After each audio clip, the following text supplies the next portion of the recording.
Buen día, soy Jacqueline Amanda Chanchabac Rucal Carnet 2019-02042 y hablaré sobre el ritmo del galope. El S4 representa un aumento del llenado ventricular provocado por la contracción auricular cerca del fin de la diástole. El ritmo de galope constituye la sumatoria de S3 y S4 en un paciente con taquicardia que abrevia la diástole y funciona a los dos ruidos. Hola, muy buenas tardes. Mi nombre es Luz Francés Santizo García y el día de hoy yo voy a hablar sobre la hepatalgia, que esta es la distensión de la cápsula de Clisson y del peritoneo, y el absceso hepático afecta al diafragma, el hígado congestivo por falla de las cavidades derechas del corazón o trombosis de las venas suprahepáticas. Ahora hablando acerca de la hipertrofia del ventrículo izquierdo, esto se da a causa de que las células del músculo cardíaco pueden aumentar de tamaño y esto en respuesta a algún factor que hace que el ventrículo izquierdo trabaje más arduamente, como por ejemplo la presión arterial alta o una afección cardíaca. Entonces, a medida que la carga de trabajo del ventrículo izquierdo aumenta, el tejido muscular de la pared de la cavidad se va a engrosar y a veces el tamaño de la cavidad también puede aumentar. Entonces, la hipertrofia del ventrículo izquierdo también puede ocurrir debido a problemas en la estructura de la célula del músculo cardíaco, y estos cambios pueden estar relacionados con un defecto genético. Entonces, el tejido anormal alrededor de las células del músculo cardíaco es el resultado de varias afecciones poco comunes. Gracias. Mi nombre es Andrés Mirapaz, mi número de carnet es el 2020-00272 y yo les voy a hablar acerca de la taquimnea. La taquimnea es un signo que se produce de forma secundaria a diversos estados tanto fisiológicos como patológicos, y estos pueden clasificarse de acuerdo a su origen, siendo pulmonar o extrapulmonar, y esta se define como el aumento de frecuencia respiratoria por encima de los valores normales esperados según la edad de cada paciente, y la medición de esta debe considerar dos controles para poder corroborar el valor medido, siempre que sea consignado en el estado de la vigilia del paciente, y es ideal realizar la medición en 60 segundos debido a que es muy variable en respuesta a distintos estímulos a los que puede estar sometido el paciente, como ansiedad, miedo o llanto. Estos pueden tener varias causas, por ejemplo los respiratorios, los mecanismos patológicos que estos pueden afectar sería la hipoxemia, la hipercapnia, el trauma, los edemas pulmonares, los tromboembolismos pulmonares, la hipertensión pulmonar y el derrame de pleuras. También las causas que no son respiratorias podrían ser afecciones al sistema nervioso central, como tumores o infecciones, al sistema cardiovascular, como insuficiencia cardíaca, metabólica. En el sistema metabólico también podría producirlo una acidosis o una insuficiencia hepática. Algunos fármacos también podrían producir la taquipnea. También podría, en el sistema hematológico, como una anemia, también podría producirnos taquipnea.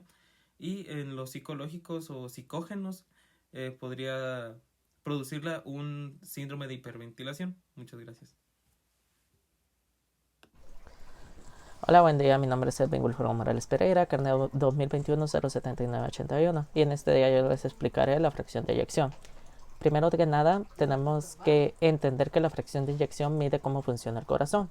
Se expresa como un porcentaje e indica cuánta sangre bombea el corazón por cada contracción. Por ejemplo, una fracción de eyección del 60% significa que el corazón está bombeando el 60% de la sangre fuera del ventrículo izquierdo, la cual es la cavidad principal de bombeo. Cada vez que el corazón late, generalmente un rango normal para la fracción de eyección debería de estar entre el 55 al 70%.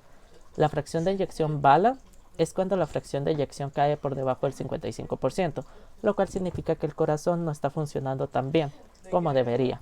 Un número bajo puede ser grave. Si la fracción de eyección es del 36% o 33% o menos, tiene un alto riesgo de desarrollar una arritmia o incluso insuficiencia cardíaca. Buenos días, mi nombre es Mariel Hernández. Yo voy a hablar sobre la pletora yugular en base a la tabla de resultados. Tenemos que las causas de ingurgitación yugular son con tamponamiento cardíaco, pericarditis constrictiva, insuficiencia cardíaca derecha, infarto del ventrículo derecho, valvopatía tricúspide, tumores mediastínicos y síndrome de vena cava superior. Todas estas patologías producen una elevación en la presión venosa, causando la condición de pletora yugular. Muchas gracias.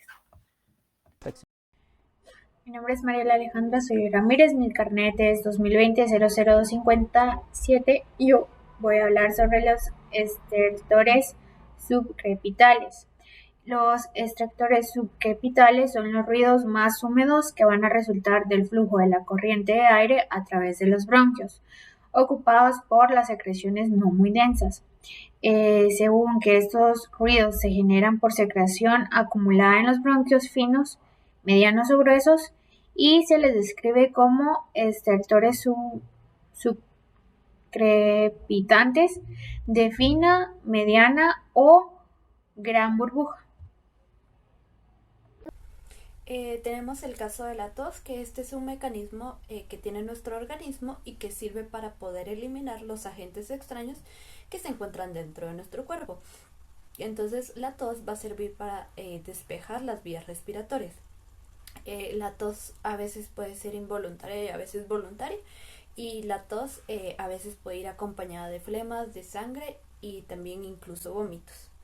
El soplo sistólico aórtico. Este soplo se presenta en el mesosistólico, comienza justamente después de la relajación isovolumétrica, en el momento en que la presión sistólica del ventrículo izquierdo empieza a superar la presión aórtica y por lo tanto se va a abrir la válvula. Este soplo es más audible en el foco aórtico con irradiación a las carótidas y al área mitral. La ortopnea es una dificultad para respirar mientras está acostado. La persona debe sentarse o pararse para respirar cómodamente. Este síntoma suele aparecer en las situaciones como edema agudo de pulmón, insuficiencia cardíaca izquierda, crisis de asma y ataques cardíacos. Gracias. Soy Jessica Mejía, carnet 2017-08425 y voy a hablar acerca de la fisiopatología del edema. El edema es el resultado del mayor movimiento del líquido desde el espacio intravascular al espacio intersticial o del menor movimiento del agua desde el intersticio hasta los capilares o los vasos linfáticos. El mecanismo se asocia con uno o varios de los siguientes factores, que son el aumento de la presión hidrostática capilar, la disminución de la presión oncótica del plasma, aumento de la permeabilidad capilar, obstrucción del sistema linfático. A medida que el líquido ingresa en el espacio intersticial, el volumen intravascular se reduce. La depresión del volumen intravascular activa el sistema renina-angiotensina, aldosterona, vasopresina, o sea, la hormona antidiurética, lo que promueve la retención renal de sodio. Al incrementar la osmolaridad, la retención renal de sodio estimula la retención renal de agua y contribuye al mantenimiento del volumen plasmático.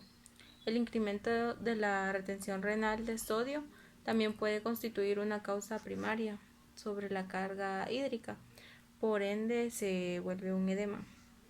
Y la ingesta excesiva de sodio agrava el cuadro clínico. Y con menor frecuencia el edema se debe al movimiento del líquido desde el espacio intersticial hacia los capilares como resultado de la ausencia de una presión oncótica plasmática adecuada, como suele suceder en el síndrome nefrótico, la enteropatía, pérdida de proteínas, la insuficiencia renal o la inanición. En las infecciones o el daño de las paredes capilares por una toxina o una noxa inflamatoria puede verse aumentado la permeabilidad capilar. El sistema linfático es responsable de la eliminación de las proteínas y los leucocitos. La obstrucción linfática permite que acumulen sustancias en un espacio intersticial. Mi nombre es Jennifer Jacqueline Rodríguez y les hablaré acerca del dolor en el hipocondrio derecho. El dolor abdominal agudo confinado al hipocondrio derecho dentro de las 48 horas de ingreso puede ser de causa orgánica o funcional y puede presentarse incluso en sitios anatómicos alejados de órganos o estructuras situadas en el hipocondrio derecho. Cuando un paciente se presenta con dolor localizado en el hipocondrio derecho, el diagnóstico inicial será de colecistitis, pero este cuadro típico solamente aparece en la mitad de los pacientes. En el resto, el dolor se localiza en la mitad superior del abdomen, más vago y generalmente difuso. En esos casos es menos probable que se trate de colecistitis, aunque se tendrá presente el diagnóstico diferencial. Gracias. El síncope es una pérdida transitoria de la conciencia asociada a una pérdida del tono postural y recuperación espontánea. Esto es debido a la hipotensión arterial transitoria con reducción del flujo sanguíneo cerebral. Esta es una condición clínica frecuente y en la población general es la causa más frecuente. Suele ser benigna o neurocardiogénica, seguido de arritmias primarias. Por lo contrario, las causas más severas son de origen cardiovascular y se asocian a una elevada mortalidad, particularmente en pacientes con enfermedades cardíacas de base, isquemia miocárdica transitoria y otras cardíacas menos frecuentes.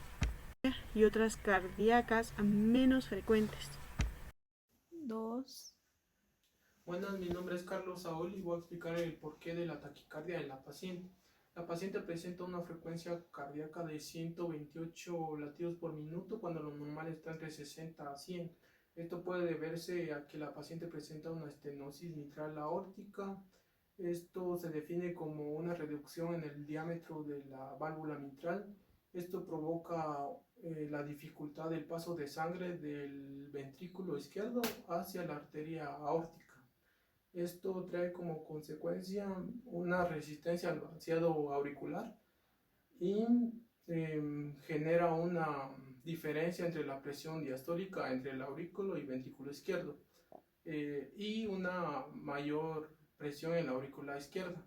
El aumento de la presión venocapilar y la hipertensión de la aurícula izquierda provoca algunos síntomas y signos respiratorios, los cuales pueden ser la disnea y el edema pulmonar. El edema pulmonar puede provocar una dificultad del paso del oxígeno de la atmósfera al cuerpo humano. Este poco oxígeno que se va a encontrar ahora en la sangre va a hacer que el corazón lata con una mayor frecuencia, haciendo que el poco oxígeno que hay en la sangre se distribuya más rápidamente. Pero esto también provoca una ineficiencia del corazón de captar oxígeno al tener menor tiempo y llegando a una retroalimentación de tipo positiva. Gracias.